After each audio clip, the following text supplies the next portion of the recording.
Ben Stokes নামটা নিশ্চয়ই খুব একটা পছন্দ নয় বাংলাদেশের ক্রিকেট সমর্থকদের। বারবার বাংলাদেশের ক্রিকেটারদের সঙ্গে বাজে আচরণ করার জন্য সংবাদ শিরোনাম হয়েছেন এই ইংলিশ অলরাউন্ডার। তবে আজ বাংলাদেশের ক্রিকেট প্রেমীরা হয়তো ধন্যবাদ দেবেন সেই বেন স্টোকসকেই। তার দুর্দান্ত ১০০ রানের ইনিংসের কল্যাণেই সত্যি হয়েছে বাংলাদেশের সেমিফাইনাল স্বপ্ন। এক গ্রুপের শেষ ম্যাচে ইংল্যান্ড অস্ট্রেলিয়াকে হারানোয় বাংলাদেশ প্রথমবারের মতো চলে গেছে আইসিসির কোনো টুর্নামেন্টের সেমিফাইনালে। ২০১৬ সালে বাংলাদেশ সফরে এসে বেশ কয়েকবার নেতিবাচক কারণে আলোচনায় এসেছিলেন স্টোকস। তামিম ইকবালের সঙ্গে প্রায় হাতাহাতিও হয়েছিল তার। এবারে চ্যাম্পিয়ন্স ট্রফির প্রথম ম্যাচেও উত্তাপ ছড়িয়েছিল স্টোকস তামিমের উত্তপ্ত বাক্য বিনিময়।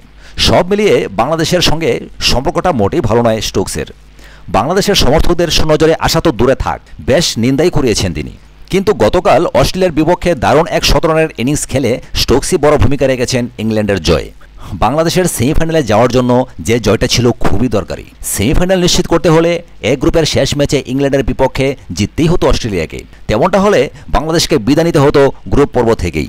২৭৮ রানের লক্ষ্য তাড়া করতে নেমে ইংল্যান্ড যখন প্রথম ৬ ওভারের মধ্যেই ৩ উইকেট হারিয়ে ফেলেছিল, তখন সেই আশঙ্কায় ভর করেছিল বাংলাদেশের ক্রিকেট প্রেমীদের মনে। কিন্তু প্রচণ্ড চাপের মধ্যে দারুণ ব্যাটিং করেছেন স্টোকস ও ইংলিশ অধিনায়ক ওয়েন মর্গান। চতুর্থ উইকেটে ১৫৯ রানের জুটি গড়ে ইংল্যান্ডকে নিয়ে গেছেন জয়ের পথে। মর্গান ৮৭ রান করে রান আউট হয়ে গেলেও শেষ পর্যন্ত টিকেছিলেন স্টোকস। ১৩টি ৪ ও ২টি ৬ মেরে তিনি খেলেছেন ১০৯ বলে ১০২ রানের লড়াকু ইনিংস। সাথে থাকার জন্য অসংখ্য ধন্যবাদ। পরবর্তী এক্সক্লুসিভ সংবাদের জন্য আমাদের চ্যানেলটিকে সাবস্ক্রাইব করবেন এই আশা রাখি। ধন্যবাদ।